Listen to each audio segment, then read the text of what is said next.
Ridiculous Crime is a production of iHeartRadio. And I am the way, Elizabeth. Zaron. What are you doing?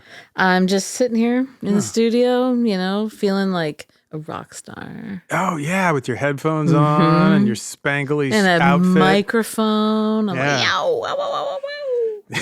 Where'd you get those leather pants? Your mom. Oh, I got a question for you, smarty. Yes. Do you know what's ridiculous? I do. Ridiculously. It better not be my mom. This is your mom, man. No, this is another in our thread of ridiculously cool. Oh, that's cool. I'm not going to give you a mashup.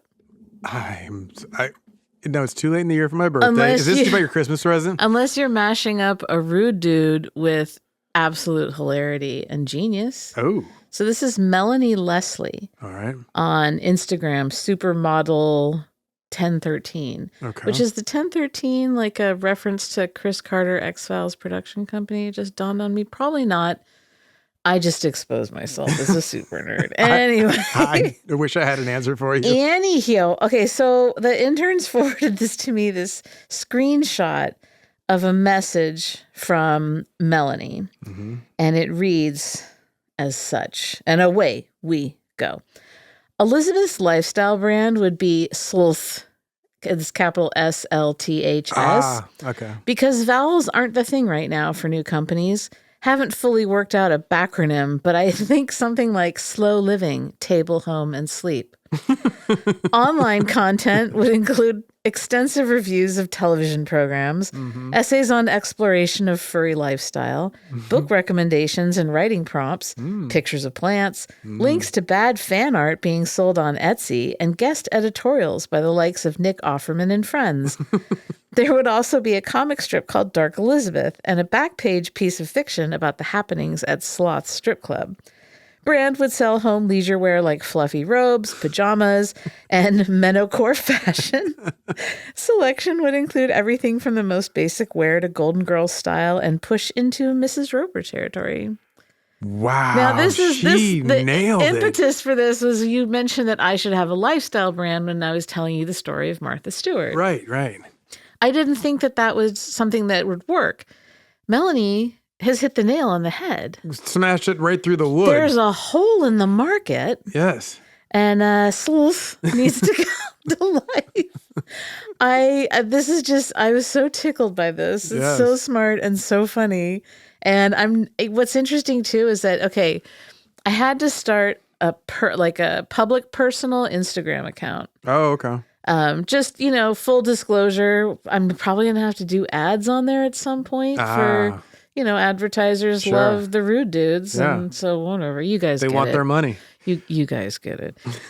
Anyway, so I started it, but it's like, what are you going to do?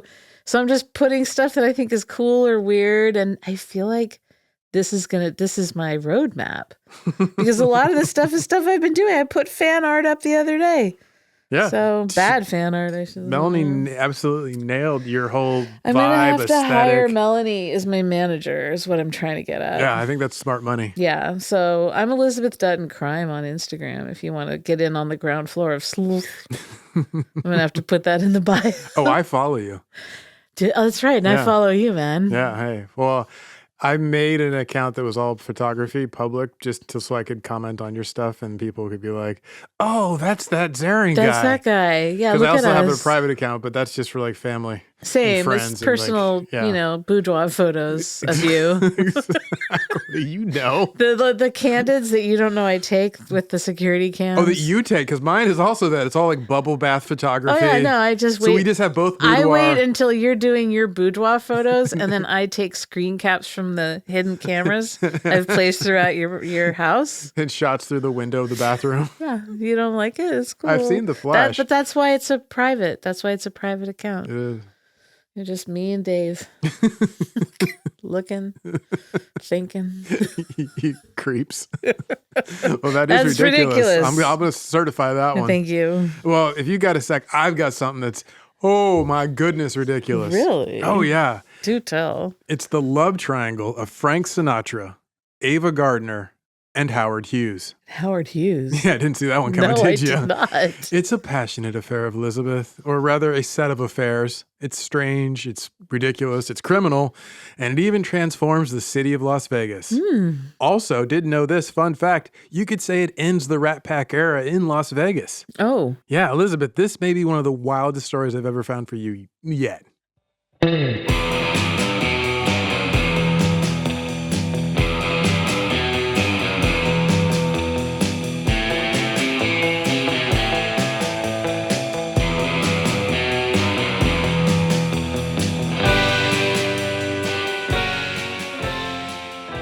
This is Ridiculous Crime, a podcast about absurd and outrageous capers, heists, and cons. It's always 99% murder-free and 100% ridiculous. Ridiculous. Elizabeth. This story, as I told you, it features three mid-century titans of American culture. And they're in this crazy love triangle. Frank Sinatra, Ava Gardner, Howard Hughes. Now, I've told you stories about two of them. Sinatra and the kidnapping of his son. Sure. And then Howard Hughes was just sprinkled through some episodes. Yeah, he's popped up in some of my stuff. Yeah, exactly. But I think this is Ava Gardner's first time on the show. Welcome, Ava. So yeah, to set the stage, let's dip back to 1949. Okay. And we'll start with Frankie and Ava. They were both born in December, mind you. Sinatra was born on the 12th. Ava Gardner was born on the 24th, Christmas Eve. So this episode should drop right between both of their birthdays. So consider it a birthday surprise. Oh, happy birthday. Now, Frank Sinatra, he started out in the era of swing music as a singer. He'd do a tune or two before, with a big band backing him. Okay. All right. And then in 43, during the war years, he goes solo. And Old Blue Eyes becomes this overnight sensation as a new type of star. Long before there was Beatles mania, the first mania literally was called Sinatra Mania. That's where we really? get that portmanteau. Huh. Yeah, well, I thought it was Listomania. What I'm saying is where we get the modern the era. repetition of Listomania. So he's the forefather of it all, Listomania. He's the Watergate of it all. There you go. Yeah, and this is the first time someone uses it, and they're like, hey, that really works. Yeah. So, as I said, Frank Sinatra, he's this crooner for the Bobby Soxers. They were the starstruck teen girls who wore Bobby socks. And in the 40s, they would swoon at the sight of him and mostly the sound of him. And Sinatra was this artist. He's actually the artist who showed the recording industry that teenagers could be a huge market. Oh, really? Before him, recorded music was always made for and sold to adults. Yeah. He's the one who's like, wait a minute, these teens have money. Yeah. So Frank Sinatra changes the recording industry right there, right? Also, as I said, huge star. Now, starting in 43, which then lasts for the next, 5 years, Sinatra is the number one most popular singer in the annual poll of a Downbeat magazine, which was basically a music publication like Rolling Stone, but back in the 40s. So 46, we get his first album, The Voice of Frank Sinatra, right? They sell immediately. They know what his appeal is. They're like, it's the voice. Yeah. So then comes 48. Sinatra starts to slip. He goes down to number 4 in the poll. No. Yes, Elizabeth. Oh, God, no. This is the start of a slide in his fame. So by 49, the music critics, they turn on him. They're like, oh, he's going down. Let's gun him down. So they do. But what did he care? Because he was about to meet Ava Gardner. Now, in 1949, Frank Sinatra is still on top of the world. He's 33 years old. And at that time, Ava Gardner, also a young star, and she's still on the rise. She started her acting career in 41. So after she signs his contract with MGM, boom, she becomes a starlet. And during the war years, she's mostly nabbing small parts in films. They're trying to figure out what her appeal is. And then in 46, she stars with Burt Lancaster in the movie The Killers, the Ernest Hemingway story that's turned into a film. Right, yeah. Ava Gardner, she plays the femme fatale in that noir film. The movie, huge hit, makes her a huge star. So now she's the next big thing. So in 49, she's this starlet who's become a major star, and she's just 26 years old. 26. Yeah. Sinatra was 33 in 49. That's not too big of an age gap. No. That's for most of the year because he would be 34 in December. And, anyway, you get the point. So I'll allow it is what I'm saying. So that same year, 49, the sensational singer and the Hollywood starlet, they meet at a party in Palm Springs. Ooh la la. Both of them are invited by the host, legendary studio head Daryl F. Zanuck. Oh, okay. Right? So, God, what a party that must have could been. you imagine? Yeah. So when they first see each other, they flirt a bit, they hit it off. The two young stars. Now, Sinatra convinces Ava Gardner to leave the party with him, which she, of course, eagerly does. Mm-hmm. Now, Sinatra is married at the time. Oh. But apparently he doesn't care about that little fact. Ooh. He takes one look at Ava Gardner and forgets all about his marital vows. Oh, great. Now, she's not married, but based on how she acts later in her life, it probably wouldn't have mattered to her also. But she knew he was married. Yeah, but he was like, the marriage was on the rocks. They were breaking up. He wanted to get a divorce, but he's an Italian. He's a Catholic. He's like, I can't get divorced until he eventually is like, okay, I'm going to get a divorce. But at this point, he doesn't. Yeah. Anyway, a drunk Sinatra drives them out into the dark of the desert night because they are in this town, Palm Springs, and Sure. they drive to Indio, which is about 20 miles southeast of Right. Palm Springs. It's now famous for hosting the annual Coachella concert. Yep. Okay. Now, on that dark highway, Yes. did they The dark desert highway? did they hit and kill a drifter at any point? No, not Okay. them, not this one. Just curious. No, but Howard Hughes did hit somebody and kill them, but it was ruled a negligent, non-homicide, non-manslaughter. It It was- was the pedestrian's fault. Well, no, the legal terminology, what he was actually charged with was oopsie daisy. Yeah, it was really big under studio law. Grand oopsie daisy.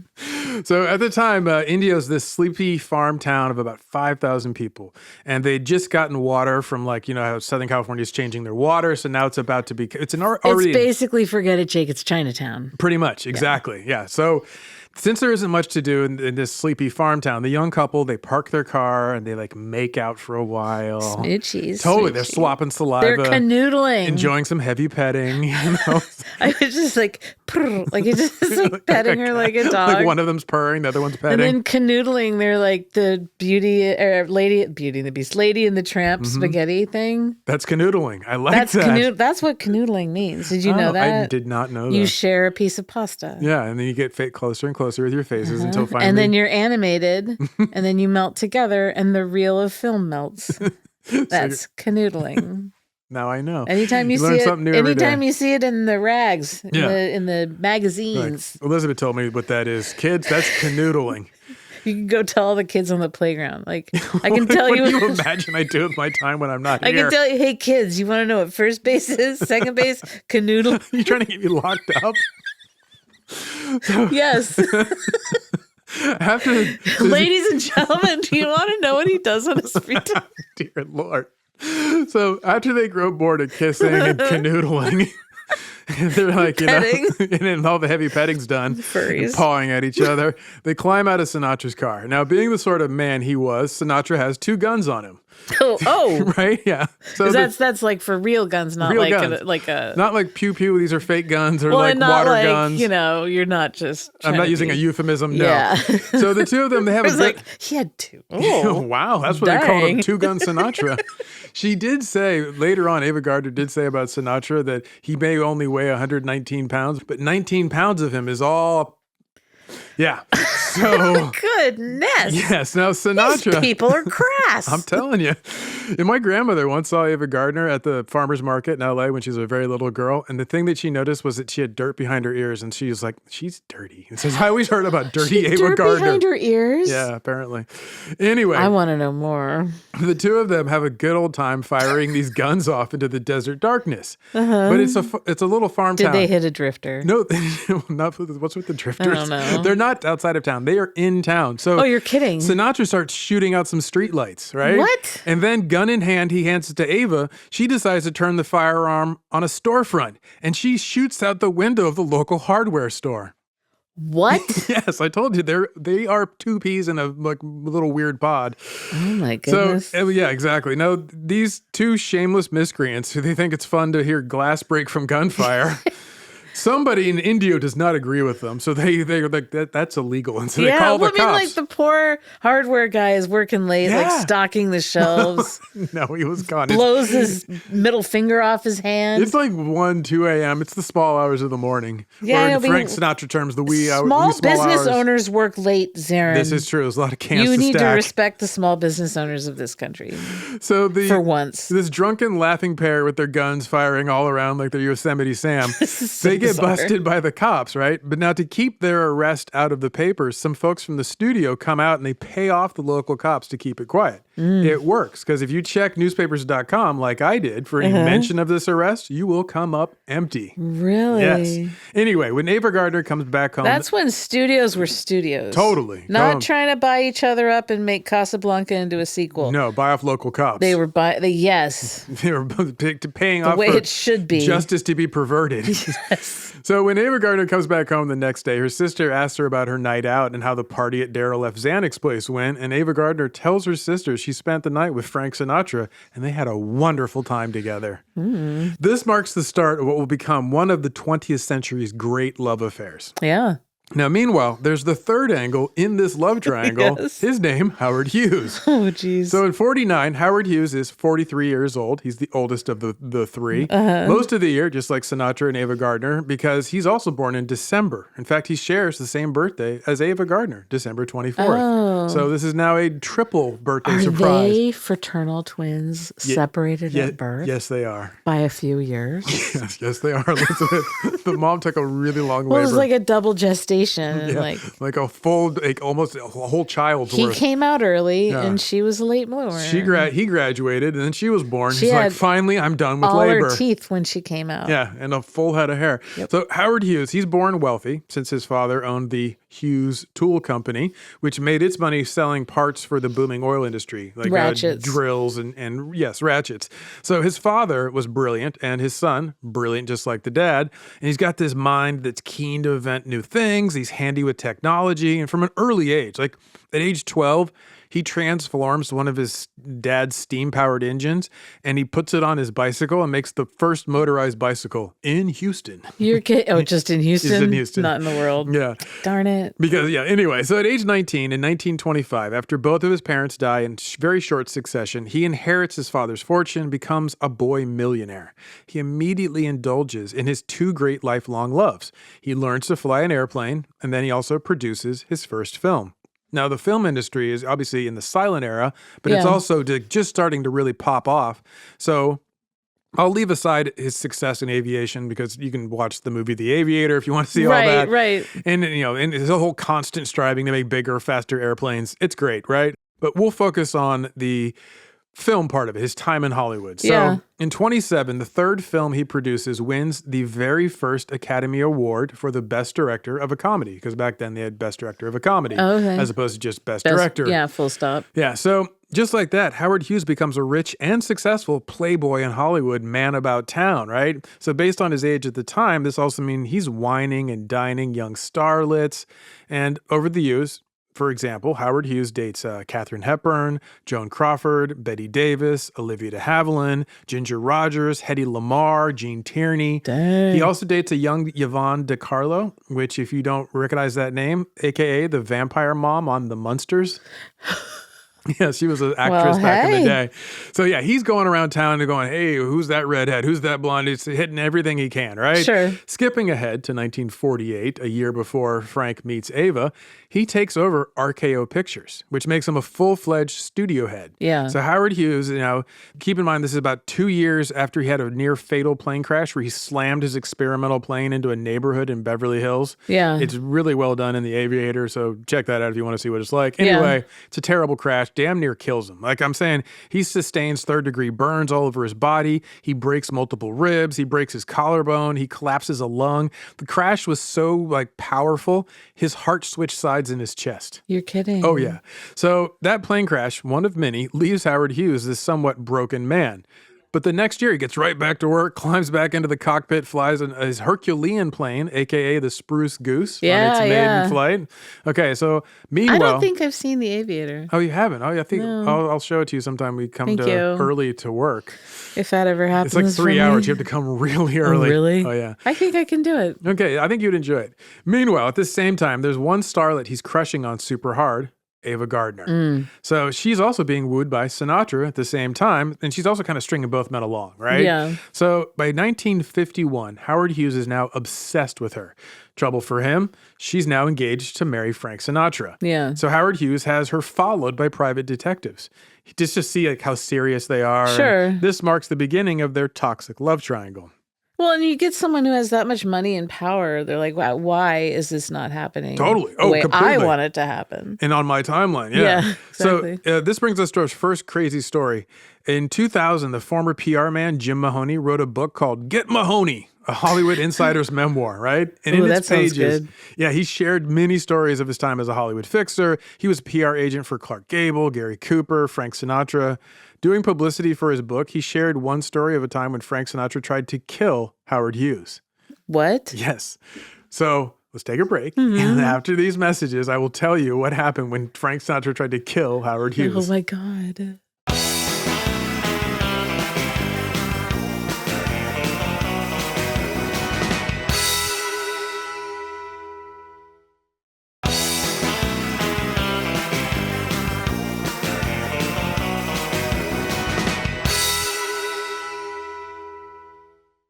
Elizabeth. Zaron. You ready to get murderous? Well, obviously nothing happens. So, yeah, we have our murder-free guarantee. Sure. Exactly. Yeah, okay, so, I'm Elizabeth, ready. Apparently, Howard Hughes did not care that Ava Gardner was engaged to marry the now divorced Frank Sinatra. Okay. Since he'd been dating her before, the two got engaged. And Howard Hughes, he's like I said, he's not ready to give up on their romance. I guess he thought he could finesse her away from Frank Sinatra. Wait, had he ever been involved with her prior? Yeah, it was like he'd been like wooing her, romancing her. From what I read, he had not bedded her. We'll put He it that hadn't way. consummated the relationship. He had not known her in a bibiblical sense, but I he was see. trying real hard. Did they share a noodle? I cannot answer that question. Was that in the Aviator? No, but the PR man Mahoney, he tells this story of like, well, Sinatra told him this story. So, quote, Ava and I weren't married yet, but he knew damn well we were together. She told him to take a hike, but he wouldn't take no for an answer. It got a little out of hand, so one night I got a gun and went looking for him. Oh. Yeah. According to the Hollywood Fixer, the fuller story is, quote, she was on the phone with Frank telling him that Hughes was bothering her. Hughes was a persistent son of a and he wasn't taking no for an answer. Frank hung up with Ava, and he was enraged. It was late at night, and he got his gun, and he said, I'm gonna go find Hughes, and when I do, I'm gonna kill him. So, being Frank Sinatra, we've already established he's going around with two guns on a date. Sure. You better believe it wasn't hard for him to find a piece. Yeah. So, and he's also a man known for his temper and for his passions. So, yeah, he does exactly that. He takes a loaded handgun, and he hits up the Sunset Strip. He goes from one nightclub to the next looking for Howard Hughes. Can you imagine you're this doorman at a club on Sunset Strip and here comes a heated Frank Sinatra, possibly with a gun in his hand. Yeah. And he's like, hey, have you seen Howard Hughes? I'd be like, he's in the back. Head on through. Open the door. Anyway, Sinatra never catches up to Howard Hughes, not that night. Later, that same year, 1951, the couple does get married. And at first, it's a happy marriage. In fact, later on in her autobiography, Ava calls Sinatra the love of her life. Oh, really? Yeah, very sweet, right? Yeah. However, Howard Hughes continues to be a thorn in the side of their love affair. Wait, he didn't give up when they were married. No, not Howard Hughes. Really? So Frank Sinatra marries Ava Gardner in 51. They were this glamorous couple. They're both attractive, passionate people. They also had their many very well-publicized and very public fights and spats. Oh, yeah, and they're pew-pew shooting it up together. Exactly. And they're basically like a gangster couple. Right? And she's the gangster mall. And he's like, so by the summer of 53, though, the married pair were now separated. Mm-hmm. Did not last long, this marriage. The very next year, in 54, Ava Gardner's already dating a new guy, a Spanish matador. Wait, a matador? Yeah, who happens to be the son of a famous matador. And he lives this very glamorous mid-century life of his own. Like, he was friends with Pablo Picasso. Wow. Yeah. So, and meanwhile... She's like, I'm sorry, Howard, I'm with Juan Carlos. Yeah, pretty much. But meanwhile, Ava Gardner is still technically married to Sinatra. And he refuses to give up on their love affair. That never meant anything to either of them. No, it meant a lot to both of them. They both considered the other basically the love of their life. Sure, but like, you know, they weren't afraid of breaking marriage vows. No, there's that. So in 54, as they draw closer to finalizing their divorce, Sinatra is trying to still win her back. Trouble for him is Howard Hughes has never given up on his love for Ava Gardner. Poor matador. He never stood a chance. Never. In June of 54, Frank Sinatra tries to reconcile with Ava Gardner. He asks her to meet him in Lake Tahoe, which is at the time where she's staying in this lakefront house in Lake Tahoe that belonged to, you guessed it, Howard Hughes. Oh. Yeah. She's staying there to establish her 6-week residency in Nevada. Because if you do that, then she can secure a divorce under Nevada law from Sinatra. So now you better believe Howard Hughes is only too happy to provide a safe refuge to her she can get free of Sinatra. He's friend-zoned. Basically. So meanwhile, Frank Sinatra, he's down in Las Vegas where he's working at the Sands Casino. We'll get into that more in a later. But for now, just know that that's where he is. Okay. So they're both in Nevada on their way to getting divorced. Now, however, Frank, he, as I said, refusing to give up on their marriage. And so he's trying to win her back one last time. And Howard Hughes ain't having it. So he's been trying, as I said, for years. I mean years to wed her and or bed Ava Gardner. Yeah. And he's given her his time, his attention. He's given her luxurious gifts. I'm talking fur coats, expensive jewelry, brand new cars, just plying her with gifts. Because he's Howard Hughes and he just had it like that. Oh, so yeah. he's like, what do I care? What does it mean him? Yeah. But despite all of his money, he can't buy her love. Yeah. So what does he do?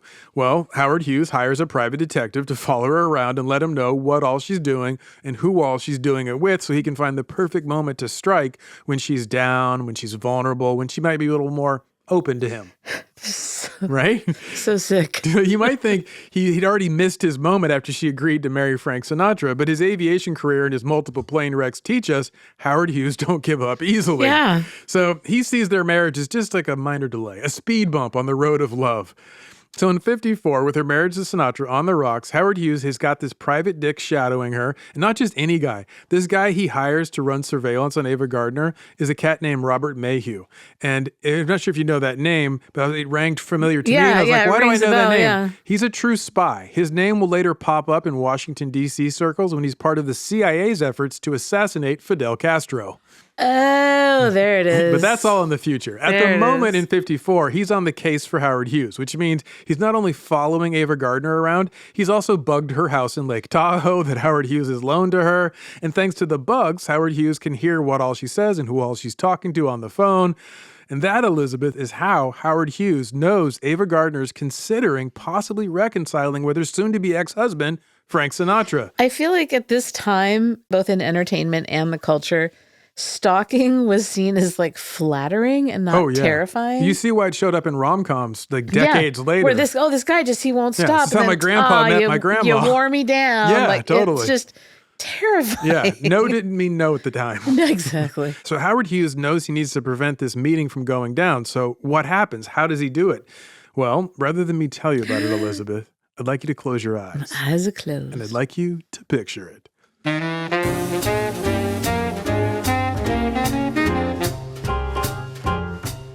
It's a summer afternoon in 1954, and you, Elizabeth, are at Lake Tahoe because you are Frank Sinatra's oversized ego. This also means it's your idea for Frank to make one more play to win back Ava Gardner. You are why he's come to the house that she's staying at on the lakefront. Of course, you don't know that Howard Hughes loaned it to her, but that's not important right now. You and Frank have come to win back Ava. That's all you're focused on. When Frank arrives at the house, he knocks on the door, and she opens it, and he sees her, she sees him, and you swell with romantic ardor. She will be yours, you think. You're sure of it. And so you listen as Frank tries to woo his wife back. It's not easy, but the couple's connection is strong, and against her better judgment, she listens. Eventually, she agrees to take a romantic boat ride with Frank out on Lake Tahoe. You thrill as she and Frank climb into the boat. It's one of those beautiful all-wooden Donzies with the deep V and the inboard engine. The boat purrs as it pulls away from the shore. The wind is light, the sun is warm. It's a beautiful day on Lake Tahoe, one perfect for lovers trying to find a way back to one another. Except there's a surprise waiting for them. You don't notice it, but soon enough, Frank does. There's a man following them in a second boat. Although he's a good distance behind them, it's clear that the man is following Frank and Ava. You hear Frank ask Ava if she knows who that is. She says she can't possibly see him, not at this distance. Being Frank Sinatra's ego, you begin to see red. Soon enough, his anger takes over for you. You see Frank grip the wheel and turn the boat hard. He accelerates right back at that second boat. You think, great idea. No one treats Frank Sinatra like this. When the private dick, Robert Mayhew, the spy guy Howard Hughes pays to keep tabs on Ava Gardner, sees Frank Sinatra racing his boat at him, he turns his boat. The roles have now reversed. The pursuer has become the pursued. You goad on Sinatra, encouraging him to push the throttle so he can catch this man and beat him to a pulp. The private Dick is good and no stranger to a chase. He opens up the throttle on his boat and races back to shore. The second boat slides across the clear blue waters of Lake Tahoe. It's an epic nautical chase. Unfortunately, you see the mystery man's boat reach the sandy edge of the shore. He beaches it, and the spy guy leaps from the boat and runs into the surrounding woods. There's no way Frank will catch him. Of course, that doesn't stop him from steering his Donzi right to the shore, where he beaches it there too. Frank Sinatra stares impotently into the woods. He's lost sight of the mystery man. Since you're his ego, you tell Frank that man's a punk. He's lucky Frank didn't catch him. What you don't tell Frank is that he just scared the hell out of Ava Gardner, which is indeed what has happened. When Frank turns to her, he sees her fear and her recognition that she is over this toxic relationship. The intended romantic boat trip has just confirmed for her that she can no longer be Mrs. Frank Sinatra. The romance is over. Wise of her. Right? Yeah, once you see that moment. So there you go. The story of how Frank Sinatra fails to win back Ava Gardner because of two key factors. One, his ego-driven temper, and two, his relentless love rival, Howard Hughes. Right. So the very next month, in July of 54, Ava Gardner is scheduled to go through with their divorce proceedings. She's got her day in court, but being her, she doesn't show up to court. She's a no-show, and they then remain married on paper. What? Yes. Wow. But Elizabeth, she has a very good reason not to show up for her divorce. She locked in Howard Hughes' basement? No, good guess, though. Sinatra still owes her a ton of money. Oh. Ava Gardner's now a major Hollywood star, and she has the money to lend, and Sinatra's yet to pay her back, so she doesn't want to sever their relationship before he pays off his debts. Interesting. Yes. Okay. So as she puts it in her autobiography, he is the great love of her life, but he's also a bit of like a welcher. So it was, as some would say, a complicated relationship. It sounds like However, try as they might, they just no longer fit together. Yeah. So that's like hard to deny. Now, Elizabeth, you may be wondering, why was Ava Gardner loaning Frank Sinatra money? I mean, Why? isn't he friends with the mafia? Like, where That's can't true. he get money? Yeah. So it's a great question, Elizabeth, by the way. Oh, I know. And I have answers for you. Yeah. To answer that, we have to dive back into Sinatra's career, the rise and the fall and the rise again arc of Sinatra. Because you see, in the early 50s, Ava Gardner's star is on the rise, but Sinatra's career has experienced a major setback. Mm-hmm. Now, remember how I said Sinatra was the king of the swing era? He's the heartthrob for all the Bobby Soxers, the focus of Sinatra mania. Yeah. That was the 1940s. When the 1950s roll around, Sinatra is suddenly old hat. He's a taste of the past. He's a reminder of the war years, and people want to move on. The world is a changing a fast when the 50s hit the calendar. They want Elvis the Pelvis. Pretty much, yeah. They're getting into R&B. You know, they're really just it's popping off. So none of this is immediately apparent when Sinatra and Ava Gardner first got married in 51, but it quickly becomes self-evident as the months and the years march on. But that's not all. Frank Sinatra also loses his voice for a while. Oh, really? Yeah, that gives him a real scare because remember, he is the voice. Yeah, exactly. So without his voice, who is he? What is he? So he has this existential crisis. It gets real bad.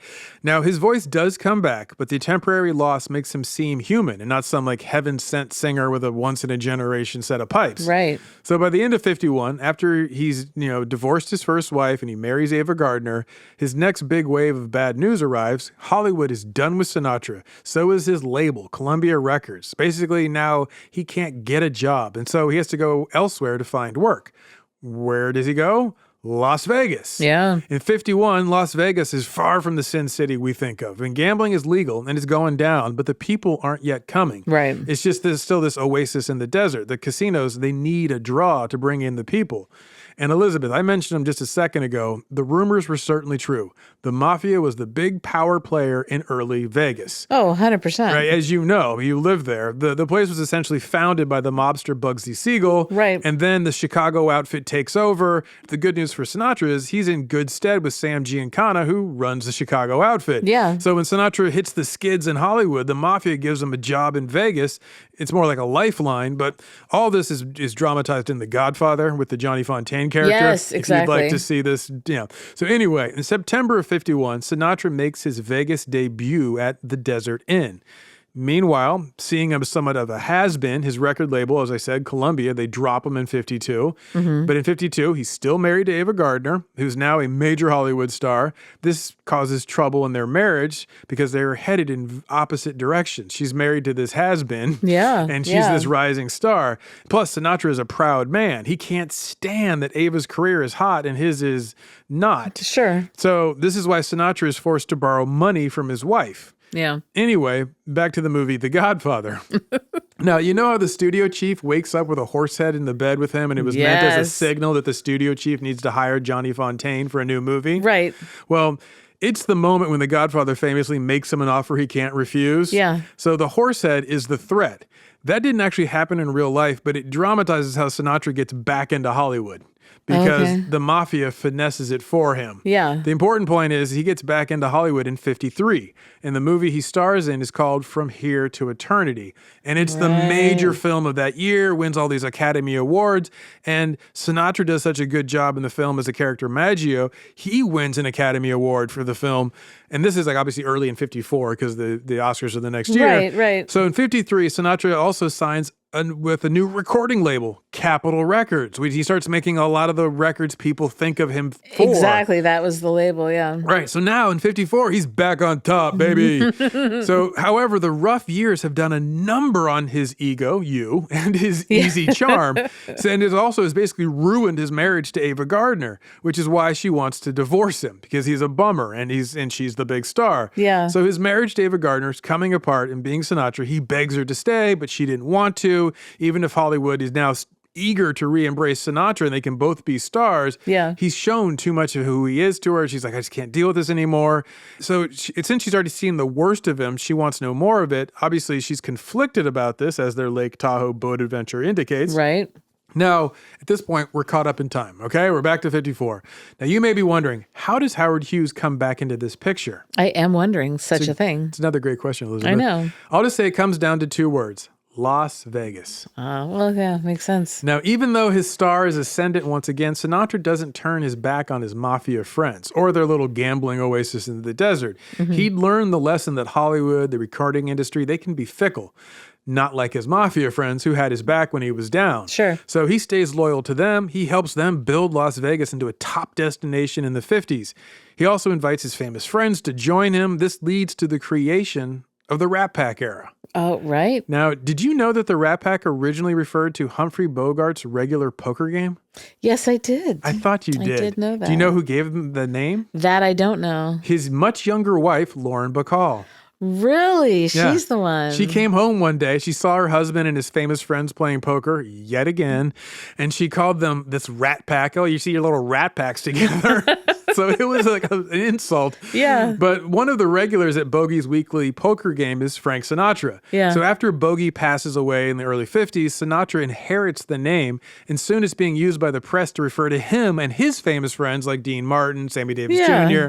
So anyway, at the Sands Casino in Vegas, that's where the Rat Pack becomes synonymous with cool, right? Yeah. And all during the 50s, Vegas becomes synonymous with Sinatra and the Rat Pack. Yeah. And that's how Vegas becomes the place to be by the time we get around to the early 60s and they're making like Ocean's 11. Right. So they'd put the time in during the 50s. So by the middle of that decade, the 60s, it's now become this highly profitable, the casinos, the real estate, that's all highly valuable. And that's why I would say that Sinatra built Las Vegas. He didn't, obviously, but he made Vegas cool and valuable. You wouldn't have what it was without him. Exactly. So this is what brings Howard Hughes to the desert to see what's what. And what does he have that we know he has? Money. Exactly. So this leads to the next chapter in the Frank Sinatra versus Howard Hughes love rivalry. For now, though, let's take a short break. And after these messages, we will get to round 3. Yeah.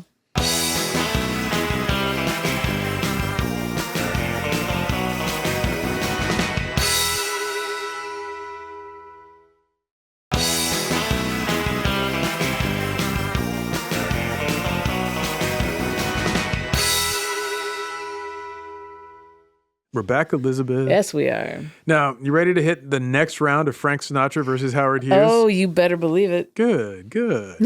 Now, but first, though, let's Ring-a-ding-ding. catch back up with Ava Gardner. What's she doing at all this time? Ava, what's up? So by the start of the 1960s, she's moved on from both men. Their little love triangle is basically broken up, yet both men still have this soft spot for her. What about the Matador? Oh, yeah, he's long gone. He's long gone. Oh, yeah. But, like, why are they still so hard up for Ava Gardner? Because, Elizabeth, she's Ava Gardner. Yeah, there's that. There's So- that little detail. Meanwhile, at the same time, she's cozying up to Fidel Castro. Like Justin Trudeau's mom? Yeah, basically. So, as you know, the Cuban Revolution ends on New Year's Eve, 1958. And so on January 1st, 1959, Fidel Castro and Che Guevara and their band of rebels march into Havana, which is also dramatized in the Godfather Yes, I was gonna cinematic say. universe. It's in the sequel, Godfather Part 2. Yeah. Anyway. Return of the Godfather. Later that same year, 59, Ava Gardner travels to Cuba to meet Fidel Castro. Because you see, in 59, the Cuban Revolution had yet to commit to communism. It was actually trying to make an appeal to the United States to back their play. Yeah. Which means it was still cool for famous Americans to visit this new revolutionary state. And so that's what Ava Gardner does, because she's Ava Gardner and she Sure. does whatever the hell she wants to do. Sounds like it, yeah. So the story goes, Ava Gardner meets up with Fidel and Che at the Havana Hilton, which is where they have like their office on the penthouse. Right. And she and Fidel hit it off. Like, just like Sinatra and Howard Hughes, Fidel Castro is also charmed by her. And for a moment, it seems like there's going to be a new fourth member in their love triangle. Oh, no.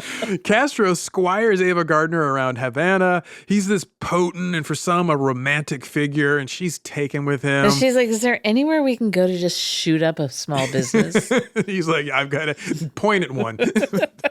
So one account from her biographer, Lee Sever, in the book Ava Gardner, Love is Nothing, quote, "They sat on the balcony overlooking the whole city, drank Cuba Libres, and Castro told her about the revolution and his dream of a prosperous and equitable future for his nation."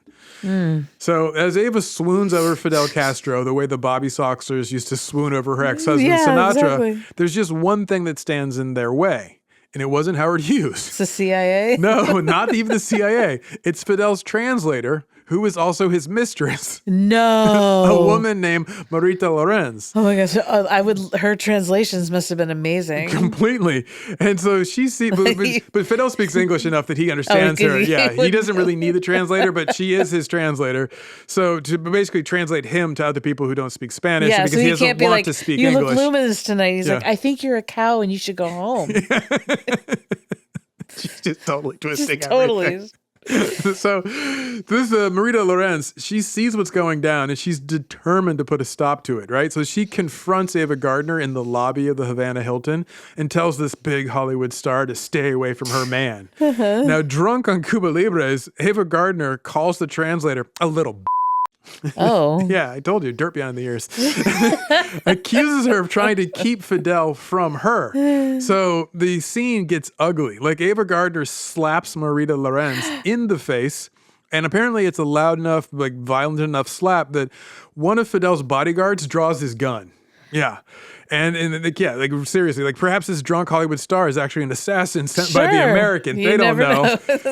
I mean, it's not above the CIA. Exactly. Anyway, so Fidel sees the trouble that this jealousy is causing, and he decides he has a nation to run. Yeah, come on. Che's not into this. Yeah. So Fidel tells Ava, adios. And that was that. Vaya con Dios. So at this point, let's dip back to Las Vegas now that we know what Ava Gardner is doing. Right. And Just catch back had to up check in. with Sinatra and Howard Hughes.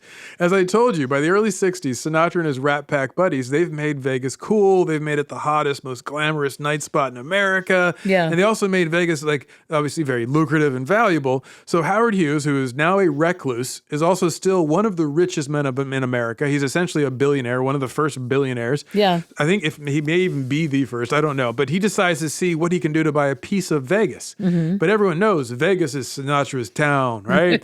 So this guarantees there's going to be fireworks if and when Howard Hughes tries to grab what's Sinatra's again. So they're both still in love with Ava Gardner, and that is still a simmering tension underneath all of what they're doing. Howard's like sending boxes of fingernails to her. Mason jars of his urine. Keepsakes. So fast forward to 67. Frank Sinatra has his regular residency at the Sands Casino. Twice a year he's there. And whenever Ava Gardner's in town, he invites her to come see him, typically after his show where they can be alone. The trouble is, so does the reclusive Howard Hughes. In fact, there are times when both men are staying at the Sands and both men are waiting and hoping that Ava Gardner will come to see them. Wow. Yes. That's what I'm telling you. Like, they burn for her for a long time. Wow. And also, both men are very well aware of the other and his ongoing affections for Ava. So they're still competing against each other. Yeah. Anyway, in 67, guess who buys the Sands Casino? Howard Hughes, Howard right? Hughes. Yeah. As Time magazine reported in its September 22nd, 1967 edition, Howard Hughes, 61, has quietly been making news of his own, picking up properties around Las Vegas. He has, in addition to the Sands and Desert Inn, bought Alamo Airways and the Krupp Ranch in Red Rock Canyon. Hughes already owned 30,000 acres of Nevada land. Why the intensive interest in Las Vegas? Primarily, it is because Nevada has no income tax, a natural draw to Hughes, whose net worth is over $1 billion. The Krupp Ranch. Yeah. I told you the story. I wanted to bring it back for you. Exactly. So there obviously is another intensive interest in Las Vegas and why he wants to buy it. I think he wants to buy Sinatra's town. Oh, yeah. Right? Because you notice that Howard Hughes buys the Desert Inn, then he buys the Sands, Yeah, the two exactly. places associated with Sinatra. Exactly. So at this point, the Rat Pack, they still have their regular, super popular nightclub-style shows. They're popping in, ring-a-ding-dinging at each other, right? Yeah. And it sure seems like it's only a matter of time until these two men are going to have a Western-style showdown at the Sands. Sure. And keep in mind, Sinatra is never afraid of a fight, No. literal or figurative. No. So there's this one time that I found researching this when a man in Las Vegas was heckling and insulting Judy Garland's daughter, Liza Minnelli. And the reason why I say her daughter is, at the time, she was 12 years old. And Judy invites Liza Minnelli onto the stage to sing with her, to perform a song, right? Yeah. This is like before she's really done anything. This Yeah. is like, oh, let my daughter sing. This is like some Blue Ivy stuff. Exactly, totally Blue Ivy. So Sinatra hears this man insulting Liza Minnelli, is, as I said, 12. Sure. So what does Sinatra do? He follows the heckler out of the performance space Yes. and waits outside the bathroom for the man to come out. And when he does, Sinatra throws a left-right combo and drops the man. I love that. Right? He's like, how dare you insult her? Right? You bum. So keep in mind, a decade or so earlier, he'd also taken a gun out and hunted down Howard Hughes at the nightclub on Sunset Strip. So what's Sinatra going to do now that Howard Hughes owns the Sands and is clearly making moves to buy Vegas, a.k.a. his town? Right. A fight is guaranteed. So that is if the reclusive Howard Hughes ever manages to emerge from his VIP suite. Luck. So what happens? Great question, Elizabeth. I love when I ask these questions. Top of your game. So at this point, you've heard of the Cal Neva Casino. You know that one, right? Yeah. We talked about that in an episode where, was it the abduction? Yes, exactly. Yeah. So but I've been out there as a kid. Yeah. So you personally know it. Yeah. I know where it is, yeah. So when you picture that place, it's the casino that was located at Lake Tahoe, right on the California-Nevada border, thus the name Cal Neva, which, as you may know, also was featured in The Godfather. That's right. So bringing That's it back. Anyway. I love Lake Tahoe, by the way. Oh, you and I both, sister. Too many people go up there now. That's why I don't go. It's hard to keep it blue now. It really is hard to keep it blue. So that casino is one that Sinatra bought, obviously, or, as we've told in the past. And naturally, many people believed it was a front for his friends in the mafia, since unlike them, Sinatra could own and have a state-approved license to own a casino. Right. So according to the October 15th, 1967 edition of the Fresno Bee, Sinatra paid approximately $250,000 for a 25% interest in Cal Neva Lodge, and it turned out to be a profitable investment until 1963, when the Nevada Gaming Commission accused Sinatra of hosting Momo Sam Salvatore Giancana in Chalet number 50 of the Cal Neva. Sam Giancana is listed by the Department of Justice as head of the Chicago or Midwest branch of the mafia. So what, a man can't go to the lake anymore? Yeah, you can't have your friends come by. Oh. Hey, little paisan, what are you doing here? I just want to get in there, hit the Drapini. After all this, Sinatra is put in an awkward position. Back to the Fresno Bee. When Sinatra was asked to explain his hosting of Giancana, he replied in gutter language that he intended on his property to entertain anyone he felt like. Hell yeah.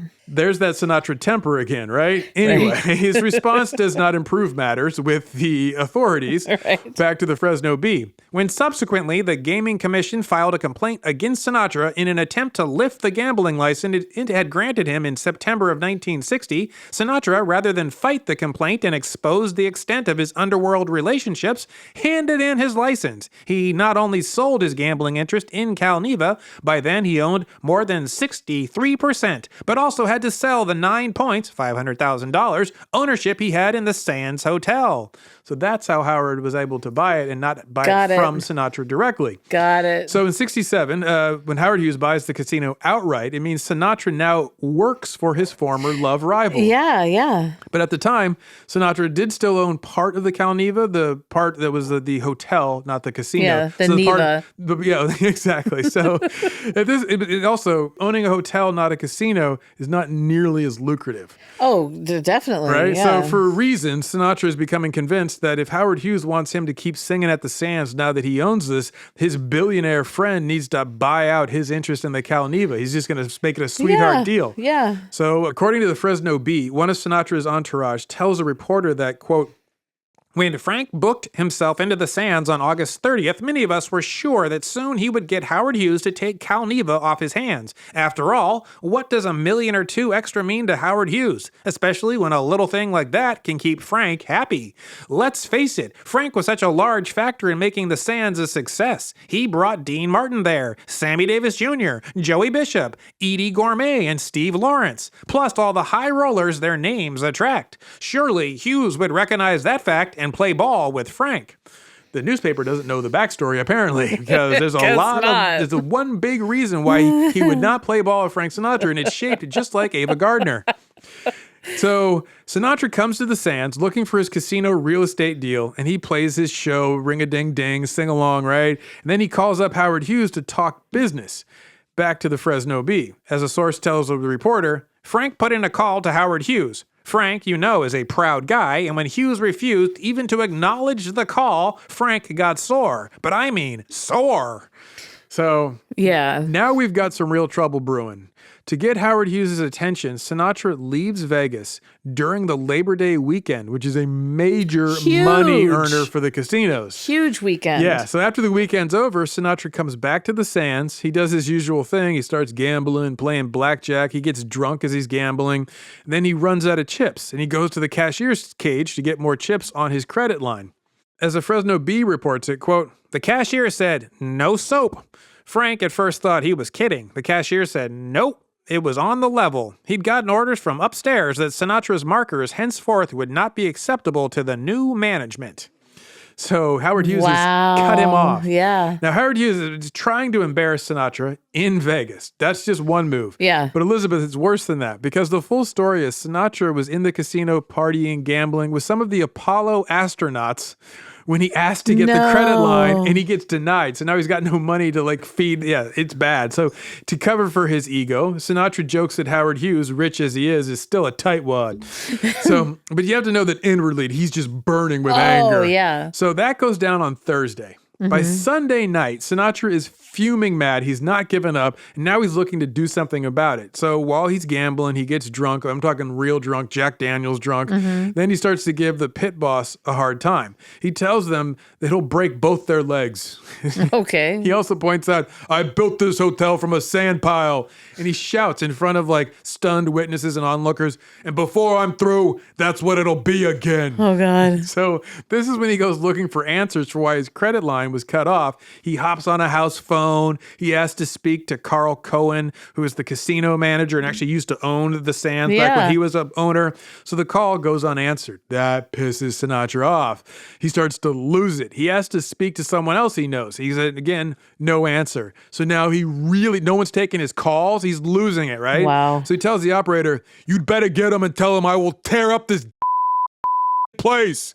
So hearing the disturbance, a security guard confronts him, and Sinatra tells the security guard, you're pretty tough with a gun, aren't you? Well, I'll take that gun and shove it up your ass. Oh, my God. Yeah, he's mad and drunk.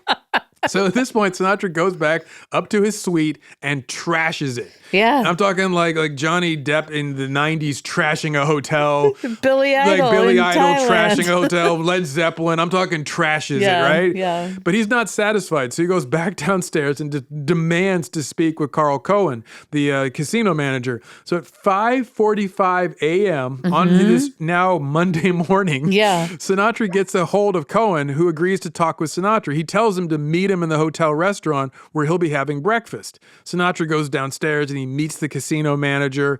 He strides up to the table where Cohen is eating and demands to know why his marker is no longer good at the casino. Yeah. Like why his credit line's been canceled. And Cohen tells him, I don't own the hotel anymore, Frank. Now, Sinatra says, what are you so nervous about, huh? And Cohen says he got out of bed for Frank. And Sinatra repeats himself, what are you so nervous about, huh? Now, Cohen, who's no pushover, this guy's been dealing with mobsters from the jump. Oh, yeah. He says, I'm not going to listen to this. He gets up to leave, and that's when Sinatra dumps his breakfast on the man's lap. But not only that, he scalds him with piping hot coffee. Oh, no. Oh, yeah. So that's over the line, right? The casino manager pops up, and he puts his full 250 pounds into one good right-hand haymaker, and he decks Sinatra. Oh, my God. But Elizabeth, I'm talking like a real heavyweight punch. Yeah. The blow knocks the caps off of Sinatra's two front teeth. What? Yes, Frank is stunned. There he is. He's grabbing his split lip. His blood is pouring over his hands. Sinatra is like shouting at the casino manager, you broke my teeth. I'll kill you, you son of a All right, now Sinatra's right-hand man is this guy, Jilly Rizzo. And so he's there in the restaurant with Frank. And when he sees Sinatra get popped, Rizzo reaches into his sport coat, presumably for a gun. Sure. But a huge security guard is standing right behind Jilly Rizzo, and he tells him, remove your hand real slow like. Because they're used to dealing with mobsters. This is no surprise for anybody involved in this scene. So Sinatra, though, is not done. He grabs a chair and tries to brain Cohen with the chair. He misses and he hits a second security guard, sending that man to the hospital to get his head stitched together. It doesn't break his skull. So wildly swinging a chair around. Oh, yeah. And then Sinatra... got no front teeth, blood everywhere. Exactly. So Sinatra storms out as Jilly Rizzo's chasing him going, hey, wait, Frank, Frank. So Sinatra, still not done. At this point, steaming, Sinatra hops in a golf cart and he drives off. That's a scene. That is like, because then it's like he gets in and then like this slow roll away.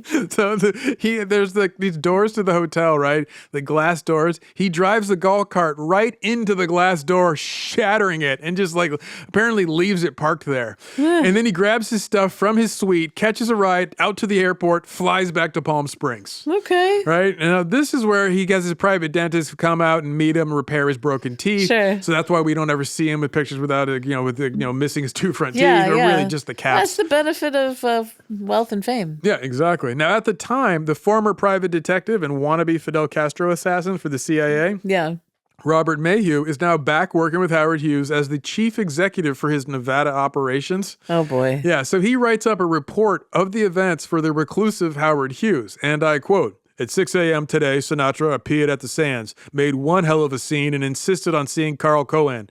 He threatened to kill anyone who got in his way, used vile language, and said he would beat up the telephone operators if they did not connect him with Cohen, etc. In an effort to calm the situation, Carl agreed to meet him. Sinatra called Cohen every dirty name in the book, said he was going to kill him, pushed the table over on Carl, picked up a chair, and attempted to hit Carl over the head. Carl ducked, took a pass at Sinatra, and floored him. So, Elizabeth, you better believe the reclusive Howard Hughes got a kick out of reading that report. His spirit left his body for a little bit. He was like, this is amazing.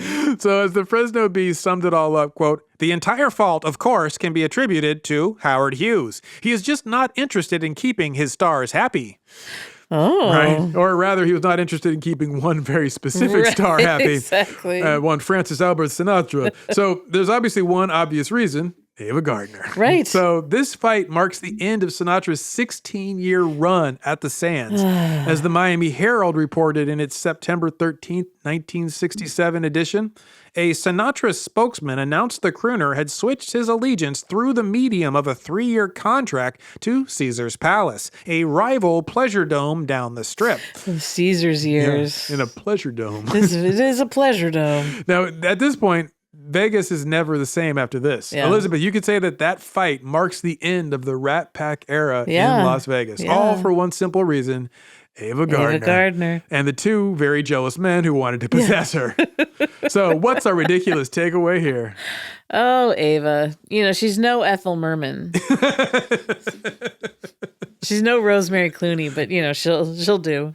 Well, I would say another comparison would be Marilyn Monroe and the Kennedys. Where Oh, it totally is. Because also you get Sam Giancana in that story too. Oh, yeah. Right? It's a familiar tale. We may need to tell that one. Yeah. Ooh. So, you in the mood for a talkback? I certainly am. Wait, what's your ridiculous takeaway? You don't get off so easy. Oh, mine? You never mess with Frank Sinatra unless you're ready to duck him. Oh, I have to agree with that. Yeah, no, I got nothing. That's all I got for you. But I am in the mood for a talkback just to wash this story down. Talkbacks. Oh my God, did he just say that? OMG. Guys, why did I just hear my voice on Firefest and you didn't even get to hear the end of the orchid story? I'm quite shocked. You guys must not get a lot of these in. But the end of the orchid story was I got the orchid in because the website crashed and he said, well, just don't plant it in the ground, which I couldn't do anyways because orchids are not known for growing in Canada. I hope this is... She got cut off again. Well, we All will right, wait back in the line to you. on bated breath. But thank you for that and the update. And unfortunately, we do get a lot of these, so we probably in our email inbox it got lost. I don't know. No, I just think, there's just, you got to go to the back of the line. You can get cut off. You start all over again. So there you go. That was amazing. I'm glad you enjoyed that. Thank you. As always, you can find us online at Ridiculous Crime on Blue Sky, Instagram, and obviously we love your talkback. So please go to the iHeart app, download it, record a talkback, and maybe get to hear your voice here. Please, we'd like to hear it. And please also send us emails at ridiculouscrime@gmail.com. We're thinking about doing a mailbag episode, so we'd love to hear your crime confessions or stories from your hometown that don't involve you and family members, whatever you got. And also, we have our account, Ridiculous Crime Pod, on YouTube. Go check that out. It's got great animations. And we have the website, ridiculouscrime.com, which has merch and apparently was nominated for the best sweater for sweater weather in 2026. Sweater weather. So there Do you know you go. you can only get on the website now with a retinal scan? I did not. Yeah. I couldn't get past the age verification. You have to be 87 years old. Yeah. So It's pretty cool. there you go. Thank you for listening. And hey, we will catch you next crime.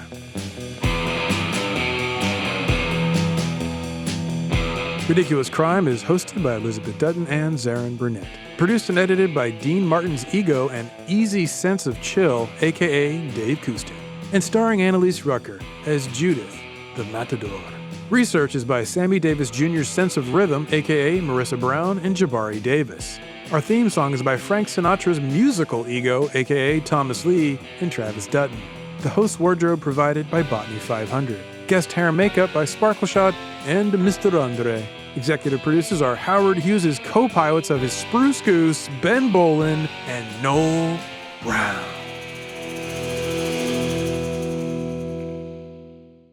Ridiculous crime. Say it one more time. Ridiculous crime. Ridiculous Crime is a production of iHeartRadio. For more podcasts from iHeartRadio, visit the iHeartRadio app, Apple Podcasts, or wherever you listen to your favorite shows.